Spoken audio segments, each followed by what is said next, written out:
Cinta butuh logika. Cinta itu bukan apa yang dipikirkan oleh akal, tapi cinta adalah apa yang dirasakan oleh hati. Begitulah kira-kira bunyi kutipan tak bertuan yang bertebaran di media sosial. Dari kutipan itu tersirat, kalau sudah berbicara soal cinta, maka hatilah yang paling berperan. Tak perlu menyangkutkannya dengan logika, apalagi menggunakan akal sehat untuk berpikir. Itu merupakan satu di antara sejuta kata-kata bijak yang begitu populer dan digunakan oleh banyak orang. Tidak peduli untuk bertemu orang yang meyakini bahwa cinta itu tidak logis dan perlu menuruti perasaannya saat menjalani hubungan. Akibatnya, tak heran kalau semakin banyak tindakan di luar nalar yang terjadi atas nama cinta. Setiap harinya, kita tidak pernah kekurangan berita soal orang-orang yang bertahan dalam hubungan kasar. Mereka membantah segala masukan logis yang diberikan keluarga dan teman-temannya. Lalu memilih memeluk erat-erat segala kutipan sesat soal cinta yang hanya mengorbankan kesabaran dan semangat kobaran hati demi cinta.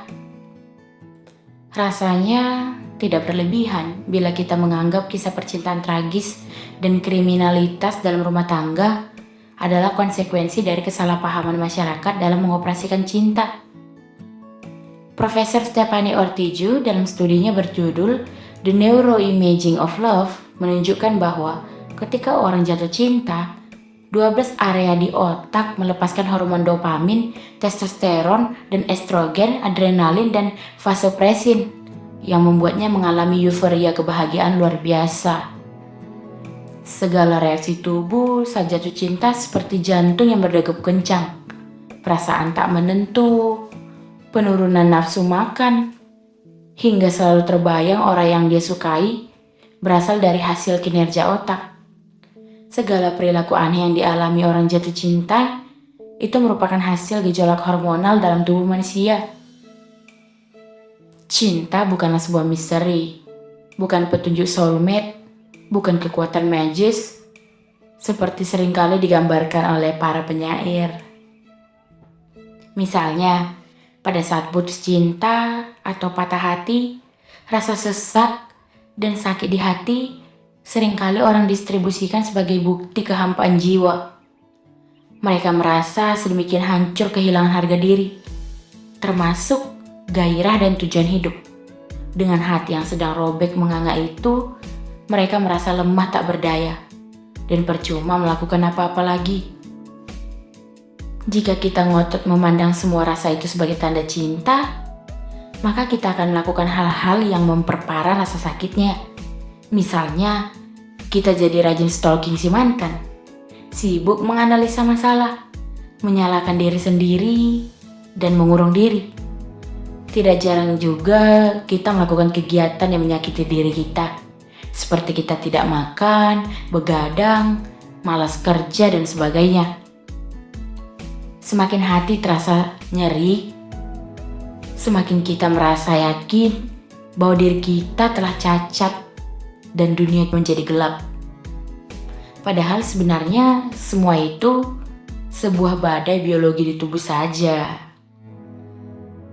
Bila pada saat itu kita pergi ke dokter atau psikolog, mereka akan memberi langkah-langkah panduan yang serupa dengan mengatasi stres kok. Perbaiki pola makan, istirahat, luangkan waktu untuk olahraga tiap hari, rajin membuka diri lewat ngobrol dengan sahabat, terlibat dalam kegiatan sosial, dan hal-hal positif lainnya. Atau mungkin disarankan untuk mengambil liburan sejenak. Psikiater mungkin akan beri kita obat untuk membantu menenangkan diri. Hal-hal tersebut bila dilakukan sesuai panduan akan mengurangi perasaan sakit, perasaan hancur, patah, galau yang kita pikir itu disebabkan oleh cinta.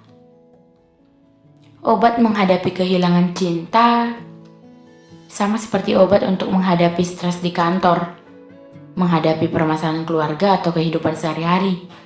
Itu karena cinta memang manifestasi biologi, sama seperti perasaan lainnya yang perlu direspon dengan logis.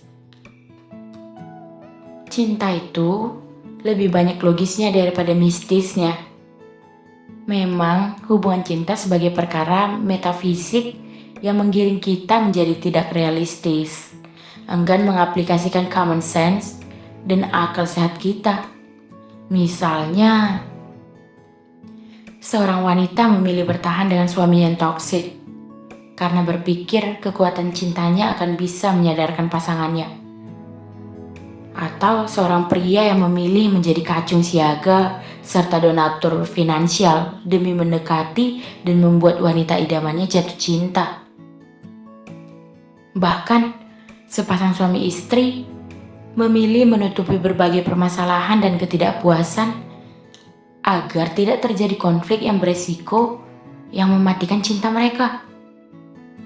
Itu hanya secuil dari sekian banyak kesalahan orang yang membiarkan dirinya disetir oleh mabuknya cinta. Itulah yang membangkitkan fenomena bucin, alias budak cinta. Tapi kalau sebenarnya cinta itu logis kok. Kenapa kita biasanya jadi lumpuh dan bodoh saat jatuh cinta? Bukankah itu bukti bahwa cinta seharusnya tidak logis? Beberapa di antara Anda mungkin bertanya-tanya seperti itu. Salah satu jawabannya ada pada dopamin. Lonjakan dopamin saat jatuh cinta mengaktifkan sirkuit reward yang menjadikan proses jatuh cinta terasa sangat menyenangkan. Seperti euforia yang dirasakan oleh pecandu kokain atau alkohol. Itulah sebabnya orang yang sedang jatuh cinta biasa disebut juga seperti sedang dimabuk cinta. Faktanya, mereka memang benar-benar sedang mabuk kan? Kalau ditelaah, cinta seolah harus berjalan di luar tatanan logika. Saat berurusan dengan cinta, seolah kita tidak perlu melibatkan kecerdasan dan pikiran kritis. Kejarlah terus hingga dapat, korbankan seluruh tubuh dan jiwa, jadilah bucin sejati. Begitulah yel-yel radikal para pejuang cinta. Tapi ternyata kondisi memabukkan itu hanya terjadi di awal saja. Bisa dibilang itu semacam konspirasi sel-sel tubuh yang berusaha menjorokkan diri kita untuk segera bereproduksi.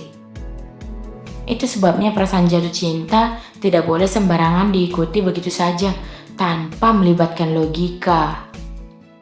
Setelah jatuh cinta itu, Anda perlu lebih banyak memaksakan diri menciptakan cinta di sepanjang hubungan. Karena tubuh Anda tidak otomatis menciptakannya lagi. Dr. Fred North, seorang neurologis dari California sekaligus penulis buku True Love, How Science to Understand Love, menyebut fase setelah jatuh cinta adalah evaluasi. Nah, di fase ini, Anda mulai bisa melihat kenyataan dan wajib menggunakan akal sehat untuk bercinta. Anda perlu menilai apakah hubungan itu sehat atau tidak. Apakah kalian cocok atau tidak. Anda dan pasangan Anda perlu berhenti mengikuti perasaan dan mulai aktif melibatkan otak demi kelangsungan hubungan.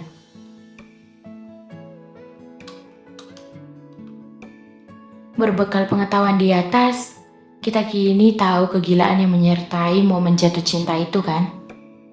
Yaitu adalah akibat gejolak hormon dan neurochemical yang sangat kuat. Untuk menghindari kegilaan yang berisiko merusak produktivitas ataupun menjerumuskan kita pada orang yang salah, kita perlu mengimplementasikan PDKT multi-gebetan. Strategi tersebut bisa menghindarkan kita dari cinta prematur akibat ekspektasi sendiri dan terlalu banyak investasi. Skema ini juga berguna untuk menjaga otak tetap objektif dan logis memilih orang yang terbaik, bukan orang yang tersedia. Setelah berada dalam hubungan, Anda mungkin perlu mendasari segala keputusan berdasarkan logika. Semakin serius sebuah hubungan, semakin Anda tidak membangunnya di atas perasaan.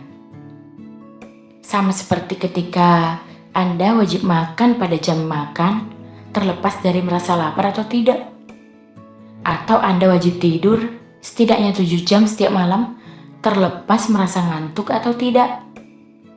Atau Anda wajib mandi dan gosok gigi tiap hari, terlepas dari merasa badan Anda bau atau tidak? Ada alasan-alasan logis yang mendasari setiap perilaku hidup sehari-hari itu. Demikian juga perilaku dalam pacaran dan berumah tangga.